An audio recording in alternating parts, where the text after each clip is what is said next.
Hello အားလုံးပဲမင်္ဂလာပါအတီနာပါရှင်ဒီနေ့မှာတော့အတီနာက collagen နဲ့ပတ်သက်ပြီးတော့ပြပြပေးခြင်းနဲ့ပေါ့နော်ဒီ collagen ကဆိုလို့ရှိရင်ဒီအခုဆိုလို့ရှိရင် main ကလေးတွေမှာဆိုလို့ရှိရင်တော့အရန်ကိုခက်စားလာရပေါ့နော်အဲ့တော့ဒီအကြောင်းအရာနဲ့ပတ်သက်ပြီးတော့ဘူးသားရစီခြင်းပါတယ်အဲ့တော့ collagen ဆိုတာကဘာလဲပေါ့နော် collagen ဆိုတာကတကယ်ကလေဒီခန္ဓာကိုယ်ထဲမှာရှိတဲ့နော်ခန္ဓာကိုယ်ထဲကသူ့ဘာလို့တဘာဝလျှောက်ထုတ်တဲ့ protein တစ်မျိုးပေါ့နော်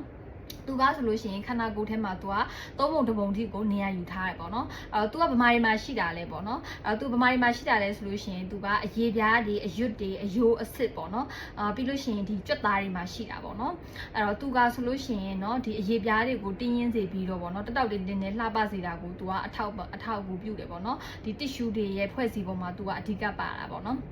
်အဲ့တော့ဒီ collagen ကိုเนาะကောင်းကျိုးတွေကဘာလဲပေါ့နော်အဲ့တော့ collagen ကောင်းကျိုးတွေကဆိုလို့ရှိရင်တော့เนาะနံပါတ်1ကတော့အရာလူသားတီးကြတဲ့အတိုင်းပဲเนาะဒီ collagen ကဆိုလို့ရှိရင်เนาะအသားရည်ကိုဒီရော့တွဲမှုကိုနည်းစေပြီးတော့တင်းရင်းဆိုပြီးလှပစေတယ်ပေါ့နော်အဲ့တော့နံပါတ်2ကဘာလဲဆိုလို့ရှိရင်เนาะဒီအယိုးတွေအရွတ်တွေကိုသူကအထောက်အကူပြုတယ်အဲ့ခါကျတော့เนาะအယိုးပွားတာတွေကိုလည်းသူကရော့နည်းစေတယ်ပေါ့နော်အဲ့တော့နံပါတ်3ကဘာလဲဆိုလို့ရှိရင်သပင်ပေါ့နော်အဲ့တော့သပင်ကျွတ်တာကိုသူကတတ်စေတယ်ပြီးလို့ရှိရင်သပင်တွေကို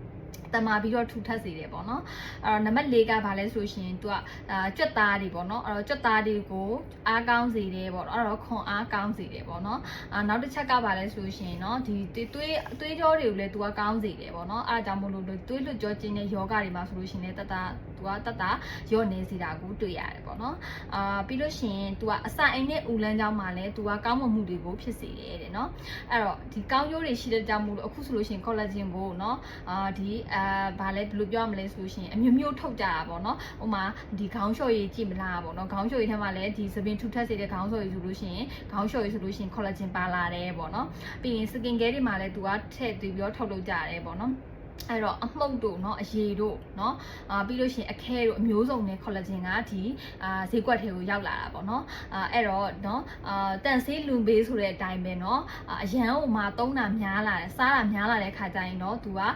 overdose ဖြစ်တတ်တယ်ပေါ့เนาะအဲ့တော့เนาะဒီတန်ဆေးလွန်ပေးဆိုတဲ့အတိုင်းပဲ overdose မဖြစ်အောင်เนาะလုပ်ကြရမှာပေါ့เนาะအဲ့တော့ဘာဆိုးကျိုးတွေရှိလဲပေါ့เนาะအဲ့တော့နံပါတ်1ကဘာလဲဆိုလို့ရှိရင် collagen ကိုတောက်တာတွေများလာပြီး overdose ဖြစ်သွားတဲ့အခါမှာဆိုလို့ရှိရင်တော့เนาะဒီအသေးကိုကောင်းကောင်းဒုက္ခပေးတာပေါ့နော်အသေးကိုထိခိုက်စေနိုင်တယ်ပေါ့နော်အော်နံပါတ်2ကဘာလဲဆိုလို့ရှိရင် collagen နဲ့မတည့်တဲ့လူတွေရှိတယ်အဲ့လိုမတည့်တဲ့လူတွေကနော်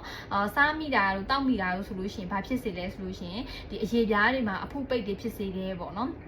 အင်ပြင်လိုမျိုးเนาะဒီဓာတ်မတဲတဲ့ဒီအဖုတွေเนาะဒီအရေပြားမှာအကွက်တွေဒါမျိုးတွေကိုဖြစ်စေတာပေါ့เนาะအဲ့တော့နံပါတ်3ကဘာလဲဆိုလို့ရှိရင်เนาะဒီအဆိုင်နဲ့ဥလန်းချောင်းကိုသူကကောင်းစေသလိုเนาะဒီမကောင်းတာလည်းဖြစ်စေနိုင်တယ်ပေါ့เนาะအဲ့တော့အဆိုင်နဲ့ဥလန်းချောင်းမှာဆိုလို့ရှိရင်เนาะသူတို့မှာဖောင်းပွားတာတွေဖြစ်စေနိုင်တယ်ပေါ့ပြေတာပေါ့เนาะမအီမလဲဒါမျိုးတွေကိုဖြစ်စေနိုင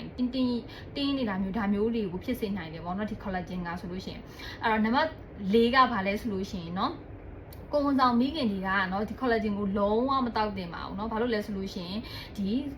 collagen ကဆိုလို့ရှိရင်เนาะဒီကိုယ့်ရဲ့သတိသားကိုထိခိုက်စေနိုင်လို့ပေါ့เนาะအဲ့တော့ဒီအချက်၄ချက်ကဆိုလို့ရှိရင်တော့ဒါ collagen ကနေပြီးတော့မစင်မကျင်လုပ်တယ်ဆိုလို့ရှိရင်ဒါကရနိုင်တဲ့ဒီအဆိုးကျိုး၄ခုပေါ့เนาะအဲ့တော့ဒီ collagen ကိုဘလို့နီးနဲ့တဘာဝတိုင်ရနိုင်လဲပေါ့เนาะအဲ့တော့ဘလို့နီးနဲ့တဘာဝတိုင်ရနိုင်လို့ဆိုရင်เนาะဒီအစားအသောက်ကနေရနိုင်တယ်ပေါ့เนาะအဲ့တော့အစားအသောက်ကဘယ်ထဲမှာပါတာလဲပေါ့เนาะအဲ့တော့နံပါတ်1ကဘာလဲဆိုလို့ရှိရင်တော့အသားပေါ့နောက်တစ်ခုကဘာလဲဆိုပဲပေါ့နော်အသားတွေပဲတွေပြီးရင်အသီးအရွက်ပေါ့နော်ပြီးလို့ရှိရင်နောက်တစ်ခုကဘာလဲဆိုရင် fish ငါးပေါ့နော်ဒီငါးအရေခွန်းပေါ့ဒါမျိုးတွေကနေရနိုင်နေပေါ့နော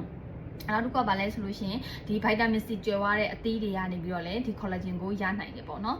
နောက်တစ်ခုကကြတော့เนาะဒီ collagen ကိုရဖို့အတွက်ဆိုလို့ရှိရင်เนาะဒီနေပူထဲသွားတဲ့ခါကြလို့ရှိရင်เนาะဒီအကာအကွယ်မပါဘဲနဲ့နေပူထဲကိုလုံးဝမသွားသင့်ဘူးပေါ့နော်ပြီးလို့ရှိရင်နောက်ကဆေးလက်အရက်ကိုလုံးဝမတောက်သင့်ပါဘူးပေါ့နော်ပြီးလို့ရှိရင်နံပါတ်4ချက်ကကြတော့လေးကျင်ငန်းเนาะလေးကျင်ငန်းကိုပုံမှန်လုပ်မယ်ပေါ့နော်အာဟာရရှိတာကိုအာဟာရကိုတင်းတင်းမြတ်တော့စားမယ်ဒါမျိုးဆိုလို့ရှိရင်တော့ဒီ collagen ကိုထိမ့်သိမ့်နိုင်တယ်ပေါ့နော်အဲ့တော့ collagen ကဆိုလို့ရှိရင်ဒီခန္ဓာကိုယ်ထဲကနေပြီးတော့အလိုလျောက်ထုတ်တဲ့ protein တစ်ခုဖြစ်ပေမဲ့လည်းသူကအသက်ကြီးလာတဲ့အခါမှာဆိုလို့ရှိရင်ဒီ protein ကထုတ်လုပ်မှုကဆိုလို့ရှိရင်လျော့နေလာတယ်ပေါ့နော်အဲဒါကြောင့်လူကအသက်ကြီးတဲ့ခါကြလို့ရှိရင်တော့အရေးကြောင်းတွေဖြစ်လာမယ်ပေါ့နော်ပြီးလို့ရှိရင်အသားရည်တွေတွဲလာမယ်ဒါမျိုးတွေဖြစ်တာပေါ့နော်အဲ့ဒီခါကြတော့เนาะဒီ collagen ကိုเนาะ